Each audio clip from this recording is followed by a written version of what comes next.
My name is Ahmed. I come from the glorious country of Iraq, and I'm a born Muslim. My problem is that I practiced Islam when I was. Brother, first we request questions from the non-Muslims. Once all the questions from non-Muslims are over, inshallah we'll give you a chance. Yeah, but I'm telling you my problem only. It's. But you said you're Ahmed and you're a born Muslim. I am born Muslim. But now are you a Muslim or not? I'm agnostic. Oh, so now you have left the religion of Islam.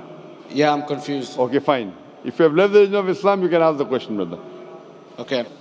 So my question is, how come I don't have the faith that you and the other Muslims have and some of my friends, even though I practiced Islam a lot and I even did Umrah, but I still do most of the sins that are forbidden in Islam, and I sometimes am lazy to do the prayer and the other subjects we have to do in Islam. I have read many books and about other religions and conspiracy theories and documentaries and such. I even have seen your own videos on YouTube, and there are many questions that go around my head about Allah and the Messenger and Muslims in general. And basically the most important question is, you said in one of your debates or questions that Allah is the creator and He's uncreated. But I have realized, how can the uncreated exist? And if He exists, how can we notice Him? How can we see Him or hear Him or feel Him or know of His existence if He's uncreated in our own dimension or so? That's one of the questions. Brother Ahmed said that he is a born Muslim. He comes from Iraq. He read the Quran, he read the books, but he commits many sins. He believes maybe sometimes he's agnostic and he's lazy for praying. Brother, before I answer your main question, if you do sins and if you're lazy for praying, that does not make you a non-Muslim. As long as you believe that praying is fard, sometimes you miss, it's a sin. It's a major sin that you sometimes don't pray, but that doesn't make you a non-Muslim. If you say praying is not required, then you're doing kufr. But if sometimes you do sin, sometimes minor sin, sometimes major sin, it is haram, it's forbidden, but that does not throw you outside the fold of Islam. There are sometimes waswasa of the shaitan asking you, you're a Muslim, but this is wrong in Islam, this is wrong. And it does deviate the person's mind. At that time, maybe your iman may be low. But these things should not make you consider that you're non-Muslim. Regarding a question that I mentioned in my speech, and you're right, that Almighty God is the creator, but He Himself is uncreated. You ask the question, how can the uncreated, how can we see the uncreated? And how it's possible. Allah subhanahu wa ta'ala is Khaliq, is the creator. And by definition, He's uncreated. Because normally people say that when they try and prove in logic that everything has a creator, who created this table, the carpenter, from where he got, from the tree, who created the tree, so it goes back to Allah. So when many of the people try to convince an atheist, they try and say that everything has a creator, and then they get trapped when the atheist asks him who created Allah. So if you hear my tapes, I never go that way. I ask the atheist that how did you come to know about the universe? How did you come to know about the functioning of the stars, of the sun?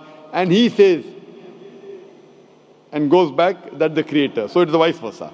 So if you know how to deal with logic, you don't trip over this problem with the atheist trap, the Muslims or the believers, by saying who created Allah. By definition, Allah is uncreated. And if you ask the question, who created Allah? If you have heard my tapes, I give the reply. That suppose a person comes and says that my brother John. Yeah, I know, I saw that, I heard that's funny, but I mean, how does he exist if he's uncreated? Not that is Allah. automated. Yeah. That's the difference between you and Allah. How does he exist? Means He was existing. He doesn't have a beginning. You and I have a beginning, that's human being. So that is the difference between us and Allah. You can't say that Allah has to be like us. If Allah is like you and me, why should we worship Him? I see, but have you heard of the phenomenon, the Big Brother, used by various orders and political agendas to control the people and such by implementing it into multiple gods, and then later on it became a monotheistic religions all over the world to make it easier for Big the Brother, people to... sorry, I've never heard of the religion Big Brother. It's not a religion, it's like a theory, an idea, basically. For What does it example, say? yes? What does this idea say? What does it say? Is that when you have a big brother, it's easier for you to live life. When you have someone watching you the whole time, understanding you the whole time, protecting you the whole time, being the whole time, and you can talk to him, although he never talks to you back, maybe in your dreams, do it to your mind and such, it's easier for you to live. While a human who does not have a big brother and is not easily controlled into doing so and is having complete freedom is a danger for the major ruling powers and such. What does this say? I don't understand. Big Brother may be the Big Brother, may not be the... What does it have to do with Islam and God? What does it have to do? Because basically Allah is watching you the whole time. So you want to say that Allah is like a Big Brother? Indeed, you use him for your protection so you won't be scared. You know what I mean? See, this is the hypothesis. Hypothesis. If you have heard, how do I convince an atheist? If you have heard my answer, that you said that you're agnostic, you're atheist. Yeah. So first thing I do to an atheist is I congratulate him. What? I congratulate him. Have you heard my answer of atheist? Yeah, you congratulate them and stuff. But I haven't seen your debates with the atheist. I just saw your answers on some questions. Fine. So you haven't seen the answer of atheist? No, but I've seen your debate with David William Campbell. And that's William Campbell is not an atheist. Yeah, yeah. Now, when an atheist tells me he does not believe in God like your theory of Big Brother, yeah, and if you believe in that theory, I will ask you, first thing I do to the atheist, I congratulate him. You know why? Yeah, because they think and they don't follow what their parent does and such stuff like that. No. I congratulate him because he is not doing blind belief.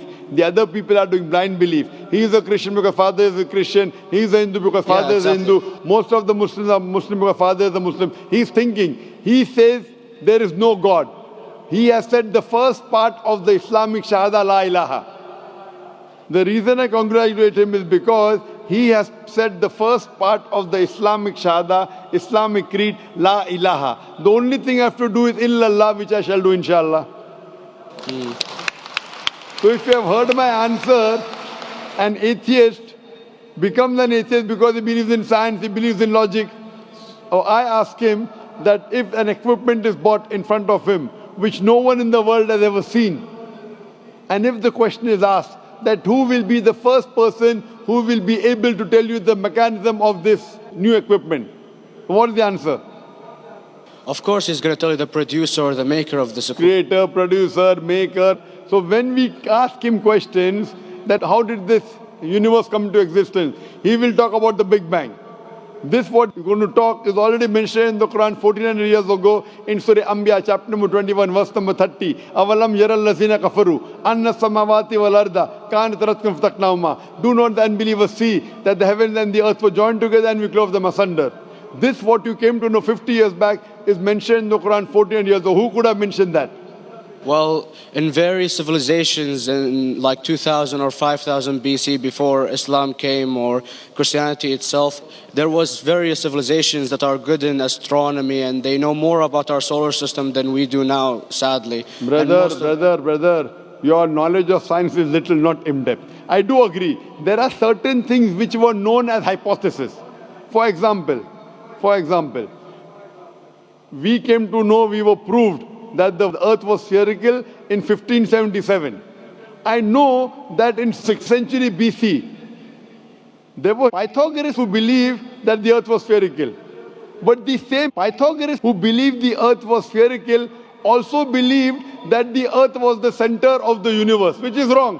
You show me one civilization which believes 100% what the Quran has mentioned. I challenge you. What you say, so do you mean to say there was a person who said, okay, this civilization, out of 100 things, these 2 things are right. Out of 100 things, these 5 things are right. Out of this 100, and picked and chose. Who can do that? No one besides the Creator. Even if you know that there were 10 different civilizations, hundreds of civilizations, there is not a single civilization that you know in the past which knew 100% of science what we know today. So where is your logic? Where is your theory? I do know that certain things were hypotheses which were proved later on. But there is not a single civilization which knows everything what is mentioned in the Quran. So the answer goes back to the original question, who could have collected this in the Quran? Someone 1400 years back, could he do and say, okay, out of these 100 things, these 3 are right, out of these 100 things, these 2 are right, out of this, it's not possible. Mathematically, it's not possible. Well, you never gave the idea of extraterrestrials or so. I mean, knowledge is power. And brother, I'm asking a simple question. We are not come here to have a debate. Yeah. I'm asking you a question. Point out a single civilization. You're asking something else. Yeah. We are not here to discuss. You can come in the room and discuss. You ask a question, I'm giving you the answer. You gave about old civilization. I told you you're right. But out of 100 things, 98 they were wrong. So I'm asking you, who could have mentioned this in the Quran? You're talking something else now. Yeah, well, I'm asking a simple question, 2 plus 2 equals how much? You are saying, I'm telling you 3 multiplied by 3 is how much? I'm asking a name, you're telling that where do you live? I'm asking a simple question, name me a single civilization which has everything what was mentioned in the Quran.